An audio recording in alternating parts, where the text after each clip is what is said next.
মানুষদেরকে হকের দিকে, সত্যের দিকে, ইসলামের দিকে দাওয়াত দরকার আছে না নাই? এরপরে 4 নম্বর কাজ, ওয়াতাওয়াসাউ বিসসবর। এবং এই দাওয়াতি কাজ করতে গেলে ধৈর্য ধরার দরকার আছে না নাই? হকের কথা বলতে গেলে মাঝে মাঝে তোমাকে কাঠমোল্লা বলতে পারে, কথা বলেন, মাঝে মাঝে তোমাকে রাজাকার বলতে পারে, পারে না? না পারে কিনা বলেন? হকের কথা বলতে গেলে মাঝে মাঝে তোমাকে মারতেও পারে। আল্লাহর নবীকে তায়েফে মারছে কি মারে নাই? কথা বলেন। আমার নবীকে উটের নারী ভুঁড়ি যেমন চাপায় দেওয়া হয়েছে, পাগল বলা হয়েছে, জাদুকর বলা হয়েছে, তোমাকেও এরকম অত্যাচার করতে পারে। এই জন্য তাওয়াসাউ বিসসবরি, ইমানের পথে চলতে গেলে তোমাকে ধৈর্যের দরকার আছে। আমার নবী বলেন শেষ জামানায় এমন আসবে, ইমান নিয়ে টিকে থাকা ওই রকম কঠিন হবে যেমন জ্বলন্ত আগুন হাতে নিয়ে টিকে থাকা কঠিন। বলেন তো ওই কথার সাথে আজকের মিল আছে না না? এই যে একটা মোবাইল, এই মোবাইলের ভিতরে সমস্ত রকমের নগ্নতা, অশ্লীলতা, বেহায়াপনা আনা যায় কি যায় না? কথা বলেন। কি একটা জিনিস, এখন আর আপনাকে টাকা দিয়ে সিনেমার হলে টিকিট কাটা লাগবে না, আপনি এই মোবাইলের ভিতরেই আপনি সব দেখতে পাবেন। কথা বলেন। তাহলে পরীক্ষা আজকে কঠিন কম না বেশি? অনেক বেশি না? অনেক বেশি। আজকে এমন সময় আসছে যে মানুষের ইমান নিয়ে টিকে থাকাই কঠিন।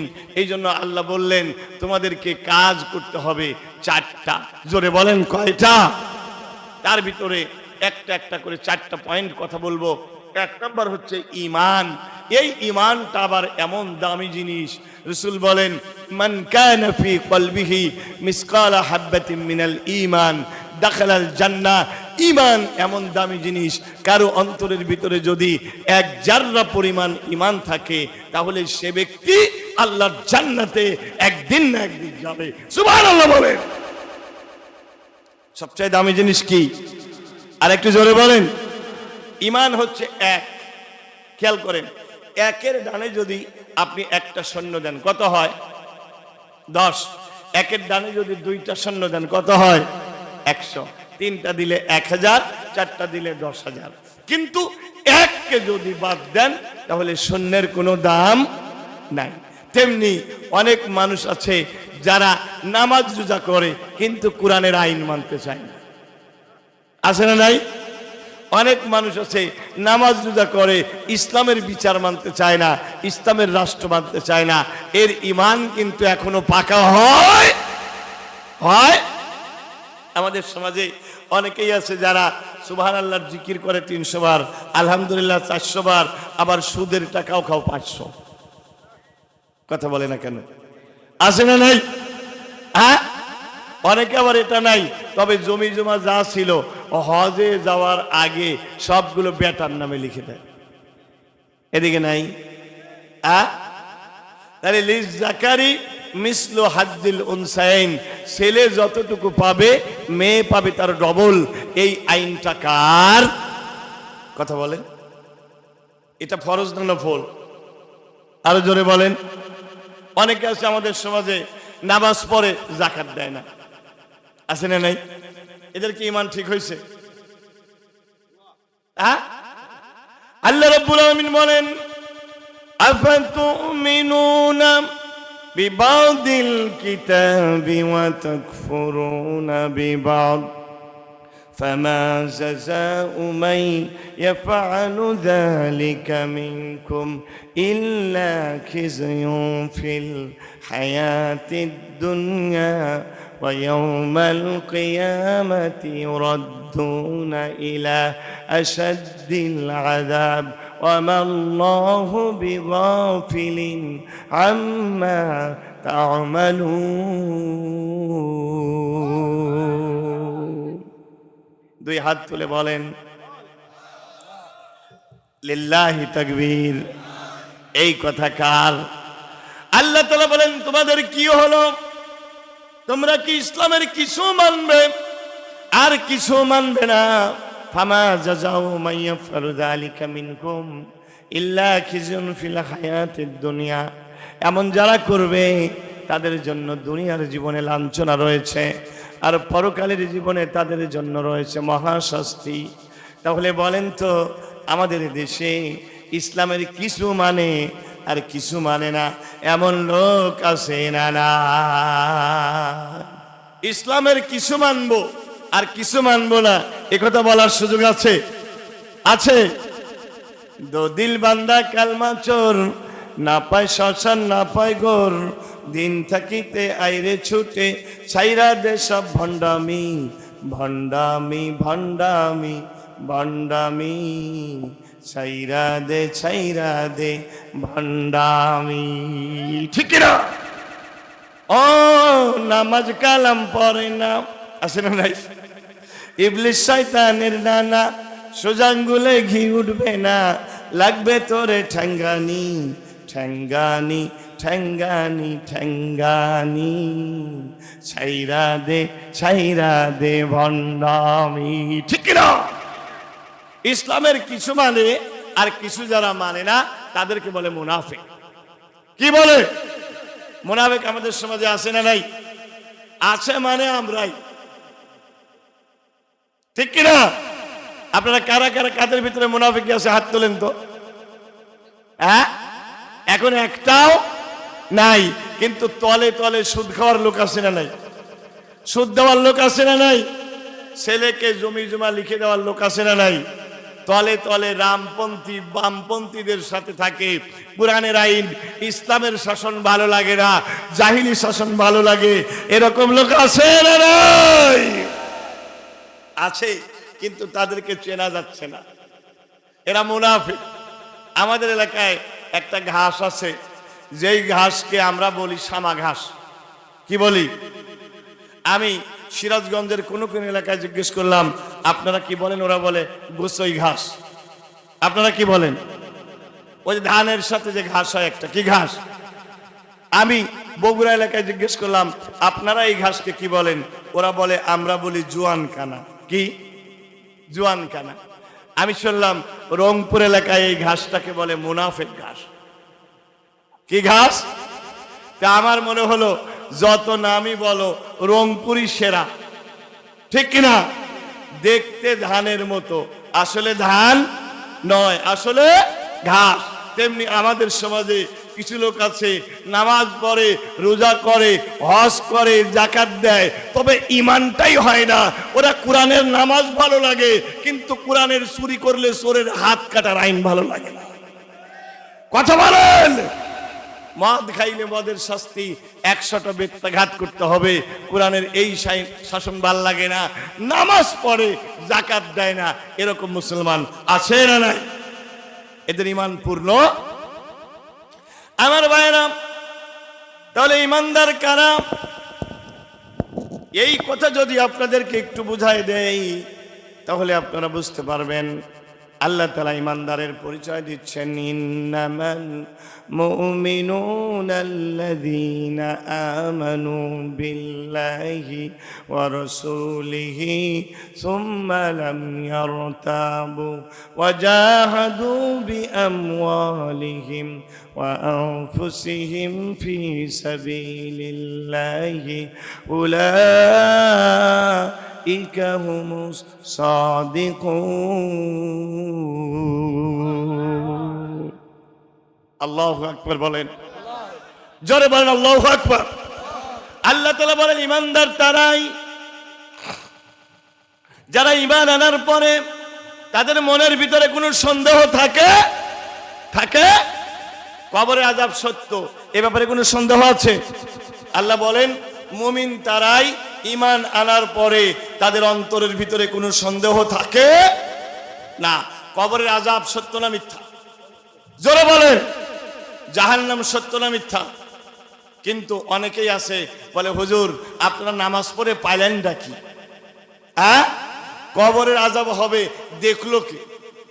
আল্লাহ বলেন না, এমনটি নয়, বরং যাদের ভিতরে কোনো সন্দেহ নাই যারা পরিপূর্ণভাবে আত্মসমর্পণ করে এবং ইসলাম প্রতিষ্ঠা করার জন্য যারা জান মাল দিয়ে জিহাদ করে, এই লোকেরাই হচ্ছে ঈমানের দাবিতে সত্যবাদী। সুবহানাল্লাহ বলেন। তাহলে ঈমানের দাবিতে সত্যবাদী হতে গেলে এক নাম্বার, সন্দেহ থাকা যাবে না এই আকাশ কার? জোরে বলেন। সাগর কার? পাহাড় কার? আইন চলবে কার? চলছে কার? এই তো বুঝতে পারছে, আকাশ বাতাস সাগর পাহাড় সব আল্লাহর। কিন্তু আমাদের বাংলাদেশে কি আল্লাহর আইন আছে? আছে? আল্লাহর কোরআনের ভিতরে বলেছে যে যদি কেউ মদ খায় তাহলে তাকে 80টা করে ব্যাট মারো। কিন্তু আমাদের দেশে প্রতি বছর জাতীয় সংসদে মদের আইন পাস হয়। কথা ঠিক কিনা? আচ্ছা আপনারা বলেন তো, এই আইনটা কোরআনে আছে না নাই? আছে না নাই? তাহলে এই আইনটা পাশ করা লাগবে। এটা কি শুধু জামাত ইসলামের কথা? এটা কি শুধু চরমনাইয়ের কথা? এটা জামাত ইসলাম করো, চরমনাই করো, তাবলিগ করো, পীর সাহেবের মুরিদ হও, বিএনপি করো, আওয়ামী লীগ করো, যাই করো, তুমি যদি মুসলমান হও, তাহলে তুমি যদি মুসলমান হও, নামাজ যেমন ফরজ তেমনি মদ খাইলে মদের শাস্তি দিতে হবে। এই আইনটাও ফরজ, এটাও তোমাকে মানতে হবে। কথা বলেন ঠিক কিনা? কিন্তু আমাদের দেশে 90% মুসলমানের দেশে প্রতি বছর মদের আইন সংসদে পাস হয়। নাউজুবিল্লাহ বলে। আমাদের এই যে তারাশে, সিরাজগঞ্জে, এখানেও অনেক জায়গায় মদের দোকানদার আছে। আপনি যদি গিয়ে বলেন ভাই 90% মুসলমানের দেশে মদ বেচো না, তাহলে বলবে ভাই যে তাকিয়ে দেখে বলবে তুমি তো মাথায় টুপি দাড়ি আছে, ও মোল্লা মিলাদ পড়ায় খাওয়া যাও। মিয়া তুমি কি জানো আমার লাইসেন্স আছে? কি আছে? লাইসেন্স মানে কি? বৈধ। তার মানে সরকার আমার জন্য বেচা বৈধ করে দিয়েছে। তাহলে আল্লাহ করলো হারাম, বাংলাদেশে হয়ে গেল হালাল। কথা বলেন। আল্লাহর কোরআনের ভিতরে চুরি করলে চোরের শাস্তি কি?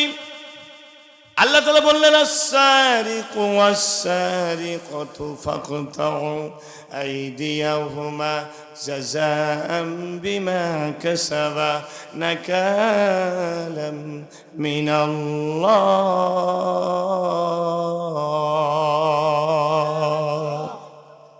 আল্লাহ তাআলা বললেন চোর আর চোরনি যদি চুরি করে তাদের হাত কেটে দাও। আইনটা কার? বাংলাদেশে আছে। এই আইনটা বলেন তো ভালো না খারাপ?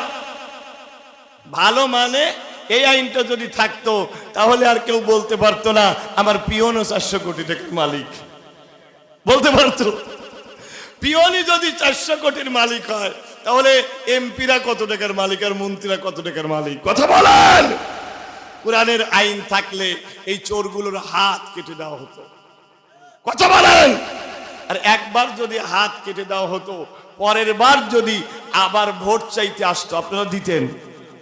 জনগণ জিজ্ঞাসা করতো ভাই ভোট তো দেব, হাত একটা কেন? ঠিক না? উনি হয়তো বলতেন আমার তো 5 জায়গায় যাওয়া লাগে, এজন্য আমার হাত এক জায়গায় অ্যাক্সিডেন্টে কাটা পড়ে গেছে।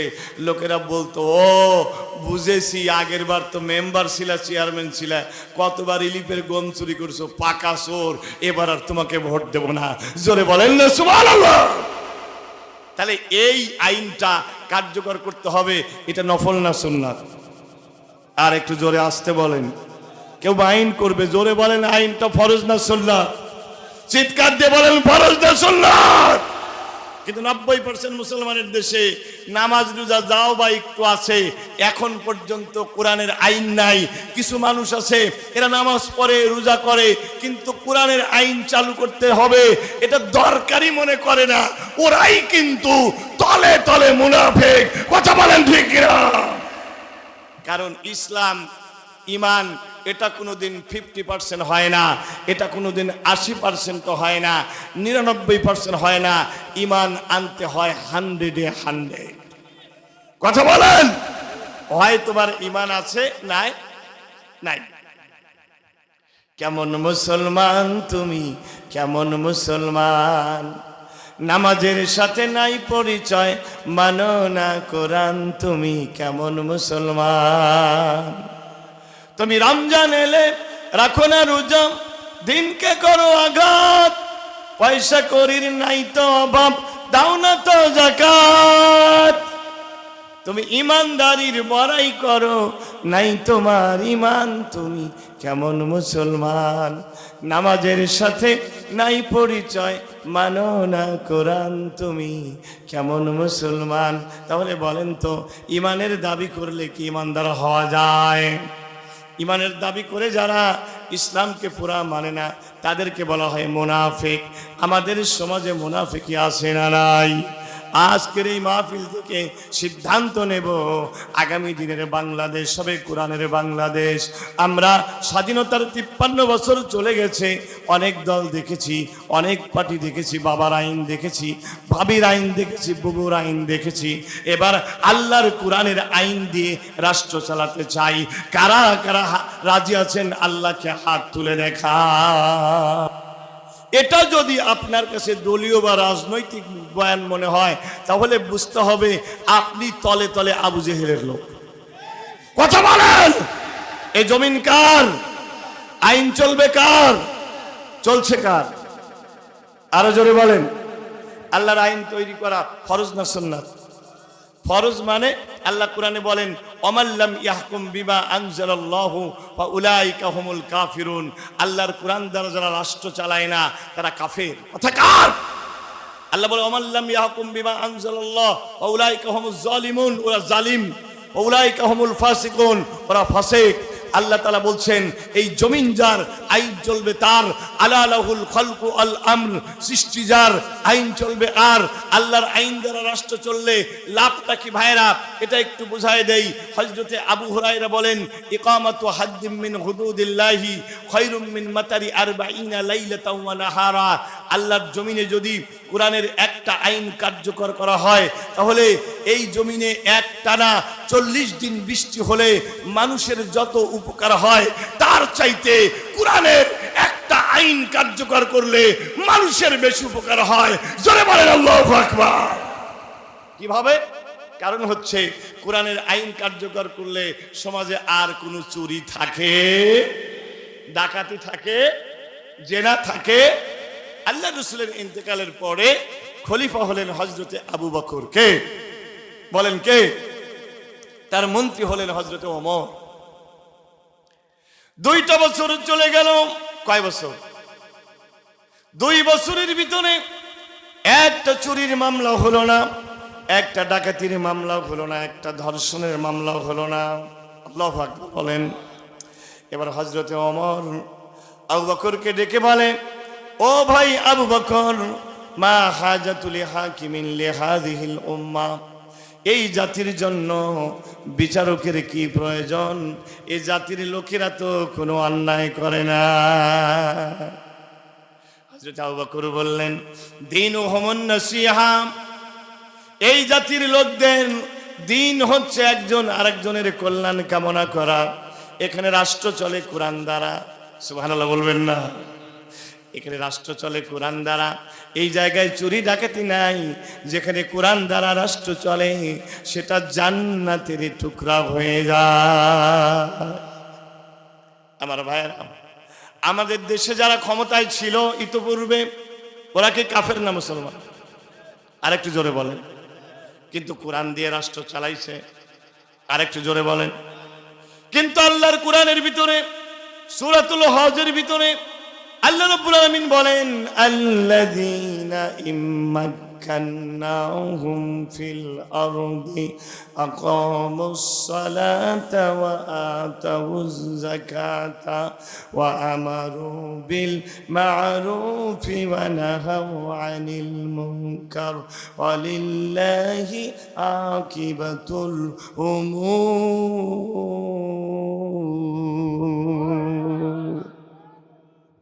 আল্লাহ তাআলা বলেন, আমি ইমানদারকে যখন ক্ষমতায় দেই, ওরা 4টা কাজ করে। কয়টা? এ বলেন, আমাদের দেশে যারা ক্ষমতায় ছিল, ওরা কি কাফের না ইমানদার? না, আমি বলবো না বেঈমান, কিন্তু আমি বলতে চাই তারা ইমানদার। ঠিক কিনা? তারা, আমি মনে করতে চাই তারা ইমানদার। আল্লাহ বলছেন, ইমানদারদেরকে ক্ষমতায় দিলে ওরা 4 দফা কাজ করে। জোরে বলেন, কয় দফা? 1 নাম্বার, আকামুস সালাহ, প্রথমেই তারা নামাজের বিল পাস করে। আল্লাহু আকবার বলবেন না? আমাদের দেশে প্রতি বছর কত বিলই তো পাস হয়েছে, আজ পর্যন্ত জাতীয় সংসদে নামাজের বিল পাস হয়েছে? তাহলে যারা ক্ষমতায় ছিল ওরা তো মুসলমানই, ওরা তো মুমিন বলে পরিচয় দেয়, তাহলে কোরআনের বিল পাস করলো না কেন? আর যারা মুসলমান বলে পরিচয় দেয় কিন্তু ইসলাম মানে না, তাদেরকে যেন কি বলা হয়? কি বলা হয়? সূত্রে সূত্রে মিলে যাচ্ছে, আমার কিছু করার নাই। কথা বলেন ঠিক কিনা? এক নাম্বার আকামুস সালাহ, নামাজের বিল পাস করতে হবে। রাসূল বলেন বাইনাল আবদি ওয়া বাইনাল কুফরি তারকুস সালাহ, মুমিন আর কাফিরের মধ্যে পার্থক্য হচ্ছে নামাজ। মুমিন নামাজ পড়ে, কাফির নামাজ পড়ে না। এই জন্য যদি কোনো মুসলমান নামাজ না পড়ে, ইমাম আবু হানিফা রাহমাতুল্লাহ আলাইহি বলেন তাকে জেল দিয়ে দাও। ইমাম মালিক বলে সে মুরতাদ হয়ে গেছে, তাকে মুরতাদের শাস্তি দিতে হবে। 90% মুসলমানের দেশ, স্বাধীনতার 53 বছর চলে গেল, এখন পর্যন্ত ইমানদারের এক নাম্বার বিল, নামাজের বিল পাস হলো না। আগামীতে আমরা এমন একটা সরকার চাই যেই সরকার নামাজের বিল পাস করবে। কথা বলেন ঠিক কিনা? 2 নাম্বার কাজ কি? তারা ওয়া আতাউজ যাকাত। আল্লাহু আকবার বলেন। তারা যাকাত আদায় করবে। কি আদায় করবে? আমাদের দেশে রাষ্ট্রীয়ভাবে, ইসলামী রাষ্ট্র যেহেতু না, রাষ্ট্রীয়ভাবে যাকাত আদায় করার কোনো বৈধতা তাদের নাই। রাষ্ট্রীয়ভাবে যদি যাকাত আদায় হতো, এই যে বাংলাদেশ, এদেশে কিন্তু সম্পদের অভাব নাই, কোটিপতির সংখ্যাই আছে কয়েক লক্ষ। কথা বলেন ঠিক কিনা? এই যে ব্যাংক ব্যালেন্স, বিমা কোম্পানি, বড় বড় মাল্টিন্যাশনাল কোম্পানিগুলো, এই সব জায়গায় থেকে যদি যাকাত আদায় হতো, তাহলে জনগণের ভাগ্যের পরিবর্তন হতে সময় লাগবে না। 10 বছরের ভিতরে বাংলাদেশে কোনো দরিদ্র লোক থাকতো না। আল্লাহু আকবার বলেন। 3 নাম্বার, আল্লাহ বলেন ও আমারু বিল মারুফ। আর ইমানদারেরা ক্ষমতায় গেলে 3 নাম্বার তারা ভালো ভালো কাজ করে। আর আমরা বিগত দিনে দেখেছি যে ভালো ভালো কাজ তো দূরের কথা, গান বাজনা বন্ধ হয় নাই, বন্ধ হয়েছে কোরআনের তাফসীর মাহফিল। কথা বলেন। চোর ডাকাতগুলো বাইরে ঘুরে বেড়াইছে, আর আলেমরা সব জেলখানা। রাগ করতেছেন আপনারা? কষ্ট পাচ্ছেন? এটা ভালো ভালো কাজ নয়।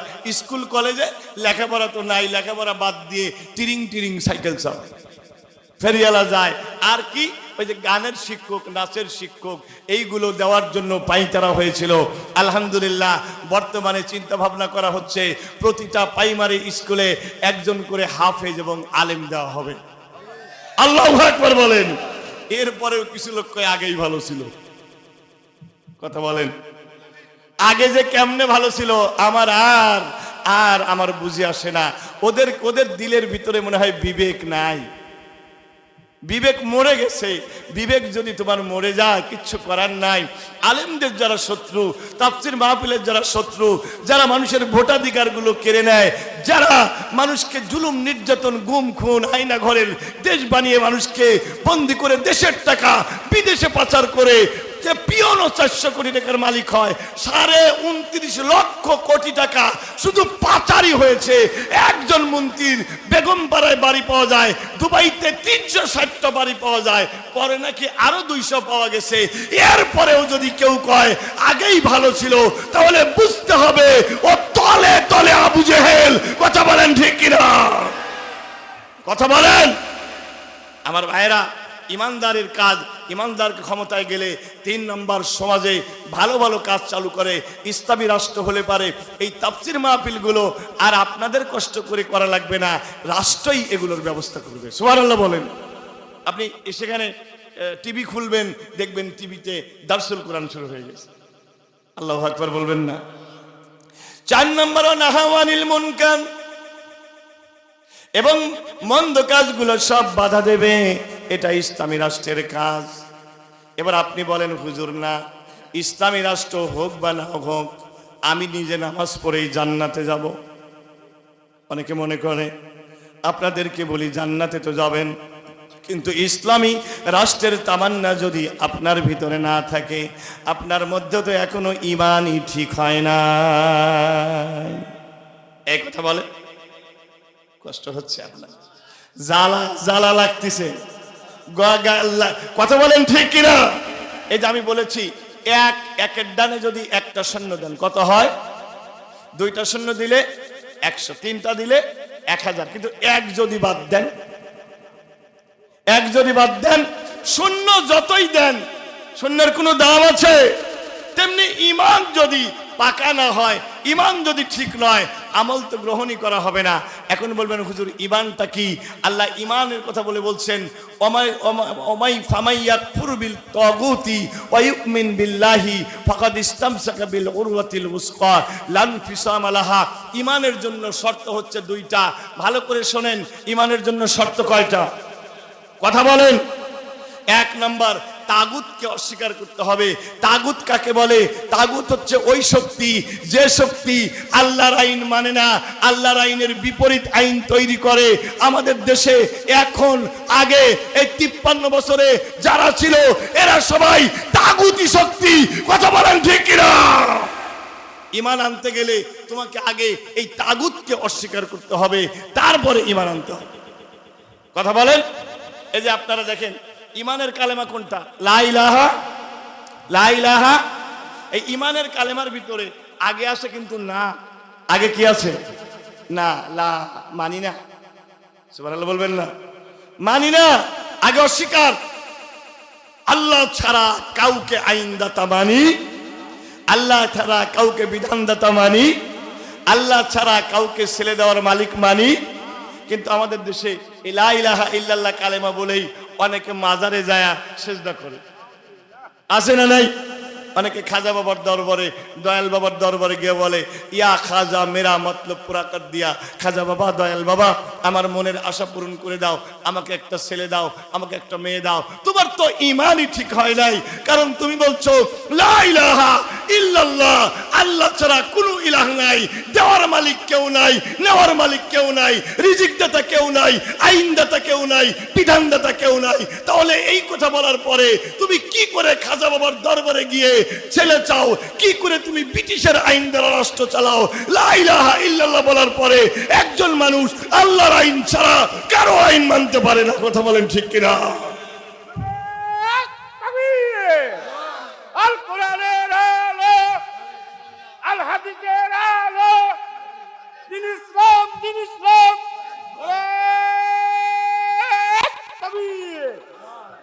এক কালে বাই রুটি রুজিয়ার, এক কালে বাই ফাঁসি। ঠিক কিনা? এক কালে বাই রুটি রুজিয়ার, এক কালে মায় ফাঁসি, এক কালে মায় মুক্ত বাতাস, আর একে দাস দাসী, আর একে দাস দাসী। ঠিক কিনা? আমরা এই কালেমা বলে মিলাদ পড়ায় মিষ্টি পাই। বোঝার চেষ্টা করেন, এই কালেমা বলার কারণে হযরতে বেলালকে চাবুক দিয়ে আঘাত করা হয়েছে, বুকের উপরে পাথর মারা হয়েছে। ঠিক কিনা? এই কালেমা বলার সঙ্গে সঙ্গে হযরতে খাব্বাবকে জ্বলন্ত আগুনের মধ্যে নিক্ষেপ করা হয়েছে। কারণ আমি আপনি কালেমার মানে না বুঝলেও আবু জেহেল ঠিকই বুঝেছিল কালেমার মানে কি। আবু জেহেল বুঝেছিল এই কালেমা মেনে নিলে আমার নেতৃত্ব থাকবে না। কথা বলেন। হযরতে সাইয়্যিদ কুতুব রহমাতুল্লাহ আলাইহি, মিশরের একজন ইসলামী চিন্তাবিদ, তিনি একটা তাফসির লিখলেন, যেই তাফসিরের নাম তাফসির ফি জিলালিল কুরআন। নাম কি? এই তাফসির ফি জিলালিল কুরআন লেখার অপরাধে হযরতে সাইয়্যিদ কুতুবের ফাঁসির রায় হলো। বোঝার চেষ্টা করেন। এবার যখন তাকে ফাঁসি দেওয়া হবে, একজন ইমাম তাকে কালেমা পড়াতে গেছে। কি পড়াতে? সাইয়্যিদ কুতুব জিজ্ঞাসা করে, ওই ইমাম সাহেব, তোমার চাকরিটা কি? বলে, হুজুর আপনাকে কালেমা পড়াতে আসছি। বলে, তুমি কি জানো এই কালেমা বলার কারণে আমার ফাঁসি হচ্ছে? আমি বলেছি জমিনের মালিক আল্লাহ ও মিশরের জামাল আব্দুল নাসের, তুমি কোরআনের আইন দ্বারা রাষ্ট্র চালাও না, তোমার আইন মানি না। এই কালেমার ব্যাখ্যা লেখার কারণে আমার ফাঁসি হচ্ছে। এবার মুয়াজ্জিন বলে, ইমাম বলে, কিন্তু আমার তো এইটাই চাকরি, এটা দ্বারাই বেতন হয়। এবার সাইয়্যিদ কুতুব বলে, তাহলে বোঝা গেল তোমার কালেমা আর আমার কালেমা একরকম নয়। তোমার কালেমার মাধ্যমে তোমার বেতন হয়, চাকরি হয়, মিষ্টি পাও। ঠিক কিনা? আমাদের দেশের এক হুজুর তো জান্নাতেই পৌঁছায় দিছিল। মনে নেই আপনাদের? মাননীয় প্রধানমন্ত্রী, আপনি একজন জান্নাতি মানুষ, মনে নেই আপনাদেরকে?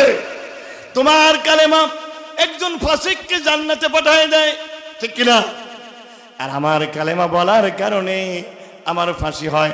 তাহলে তোমার কালেমা আর আমার কালেমা একরকম নয়। আজ আমরা অনেকেই মনে করেছি হুজুর লা ইলাহা ইল্লাল্লাহ কালেমা যেহেতু পড়েছি জান্নাতে তো নিশ্চিত যাব। না বন্ধু না, জান্নাত মামু বাড়ির সবরি কলা নয়। তুমি নামাজ পড়ো, রোজা করো, কিন্তু এখনো সুদি কারবারি করো, আছে না নাই? কথা বলেন। সুদি কারবারি করো, নামাজ পড়ো, রোজা করো, এখনো তুমি ভাইয়ের জমিগুলো ফাঁকি দিয়ে লিখে নাও। কথা বলেন। বনের জমিগুলো ফাঁকি দিয়ে লিখে নাও, তুমি আইল ঠেলো, এখনো তুমি হজে যাওয়ার আগে জমি জমাগুলো সব বাজানের নামে লিখে দাও। তুমি এদিকে কালেমা পড়ো, ওদিকে 5 ওয়াক্ত নামাজের সাথে তোমার কোনো সম্পর্ক নাই। তাহলে বোঝা গেল তোমার কালেমা হয় নাই। কালেমা বলার পরে একজন মানুষকে সকালবেলা কোনোদিন ঘুম আটকে রাখতে পারে না, কারণ মুয়াজ্জিন যখন হাইয়া আলাস সালাহ বলে আজান দেয়, এই আজান কিন্তু মুয়াজ্জিন দেয় না, এই আজানটা আহ্বানটা প্রকৃতপক্ষে কার? আল্লাহু আকবার বলেন। এই জন্যই তো আল্লাহ বলেন ওয়ামিনান নাসি মান ইয়াকুলু আমান্না বিল্লাহি ওয়া বিল ইয়াউমিল আখিরি ওয়া মা হুম বিমুমিনিন। মানুষের ভিতরে অনেকেই আছে যারা ইমানের দাবি করে, আল্লাহ বলছে তারা ইমানদার। আজ ইমানদার বলে দাবি করে যারা ইমানদার না, তাদেরকে কি যেন বলে? আরো জোরে বলেন। মুনাফিক আমাদের সমাজে আছে না নাই? আরো জোরে আছে না নাই? আমার রসুল বলেছেন মুনাফিকের নিদর্শন 3টি। কয়টা? ইদা হাদ্দাসা কাযাবা, কথা বললে মিথ্যা বলে। কথা বলার লোক আমাদের সমাজে নাই, মিথ্যা বলার লোক আছে। মানে কয় রাতের বেলায় সবকিছু হয়ে যায়, আর সকালবেলা উঠে বড় বড় লোকেরা বলেছে ভোট সুষ্ঠু হয়েছে। ঠিক কিনা? আমাদের দেশের নেতারা একটু বেশি কয়, ঠিক কিনা? আমরাও বলি ওই যা ওয়াদা আখলাফা, ওয়াদা করলে খেলাপ করে, ওই যা তুমি না খানা, আর আমানত রাখলে খেয়ানত করে। এই যে বর্তমান সময়ে ভোট একটা বড় আমানত। মুফতি শফি রহমাতুল্লাহ আলাইহি বলেন বর্তমান সমাজে ভোটের মাধ্যমে ভালো লোকও যেহেতু তোমার শাসক হতে পারে, মন্দ লোকও তোমার শাসক হতে পারে, এজন্য ভোট একটা বড় আমানত। কিন্তু দেখা যায় আমাদের দেশে 500 টাকা 1.5 প্যাকেট বিড়ি পাওয়ার পরে ভোট দিয়েছে বেনামাজিকে। কথা বলেন ঠিক কিনা? আছে না নাই? তাহলে আমানত আছে, তাহলে তো মুনাফিক। কি আল্লাহ আমাদের বুঝার মতো তৌফিক দিক। জোরে বলি আমিন। আমরা ইমানকে খাঁটি করব। এই জমিন যার, আইন চলবে। আকাশ কার? আরেকবার জোরে বলে আকাশ কার? সাগর কার? পাহাড় কার? আইন চলবে। আপনাদের পায়ে হাত দিয়ে বলি, ডানে বামে মঞ্চে যারা আছেন, বিশ্বাস করেন আপনারা এই কথাগুলোকে রাজনৈতিক মনে করবেন না। আল্লাহি এটা রাজনৈতিক কথা নয়। আমি আপনাদেরকে জাহান্নামের আগুন থেকে বাঁচাতে চাচ্ছি ভাইরা। We call you to the rules of Islam. We call you to the guidance of Islam. We call you to the way of Islam. If you say it is politics, yes, it is our politics. Our politics is to lead you to Jannatul Firdaus. আমি তোমাকে কোরআনের দিকে ডাকছি, আমি তোমাকে হাদিসের দিকে ডাকছি, আমি তোমাকে ইসলামের দিকে ডাকছি। তোমার কাছে যদি এটা রাজনীতি মনে হয়, আমার কিচ্ছু করার নাই, আমি তো তোমাকে জান্নাতের দিকে ডাকছি। কথা বলেন ঠিক কিনা? ভাইরা আমার, ইসলাম কোনো খণ্ডিত জিনিস নয়। আল্লাহর ইবাদত এক জায়গায় করবেন, আরেক জায়গায় করবেন না, তা হবে না। মসজিদের ভিতরে যাই আল্লাহকে সেজদা করব, মসজিদের বাইরে যখন শাসন করব, বিচার করব, তখন ওই আল্লাহর কোরআনের বাইরে কোনো মুসলমান যেতে পারে না। এইটাই সঠিক কথা। কথা বলেন। সমাধান চাও যদি জীবনে মরণে, ফিরে চাও খুঁজে নাও, চোখ রাখো কোরআনে। মারহাবা বলেন। কষ্ট হচ্ছে আপনাদের? জোরে বলেন না মারহাবা। এ বাণী সকলের নয় শুধু মুমিনের, যারাই মানবে চলে ফল পাবে কোরআনে। ঘরে বলো কিংবা রাষ্ট্রে বলো, অশান্তি দূর করে শান্তি আনে। ও সমাধান চাও যদি জীবনে মরণে, ফিরে চাও খুঁজে নাও চোখ রাখো কোরআনে।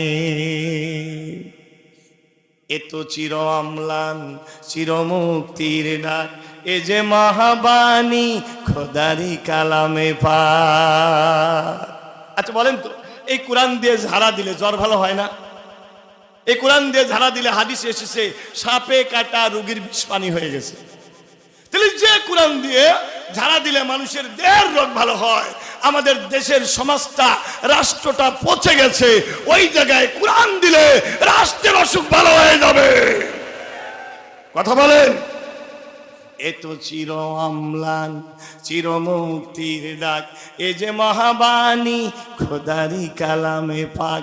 এই দুনিয়ার সেই দুনিয়া অশান্তি দূর করে শান্তি আনে সমাধান, ও সমাধান চাও যদি জীবনে মরণে, ফিরে চাও খুঁজে নাও চোখ রাখো কোরআনে। আল্লাহ আমাদের ইমানকে মজবুত করে দিক, জোরে বলি আমি। তাহলে ইমানের উপরে কথা শেষ, আমলে সলের উপরে কথা হয়ে গেছে, আর বেশি কথা লম্বা করব না। আমলে সলে মানে নামাজ, রোজা, হজ, যাকাত, পর্দা আছে না নেই? জোরে বলেন। আমাদের মা বোনদের কি বর্তমানে পর্দা আছে? মা বোনদেরকে যদি বলেন মায়েরা পর্দা করো না কেন, হুজুর আমার মন ঠিক। কি ঠিক না? তোমার মন যতই ঠিক থাকে, নারী যখন বাইরে যাবে নারীকে পর্দা করতে হবে, এটা ফরজ। এটা কি?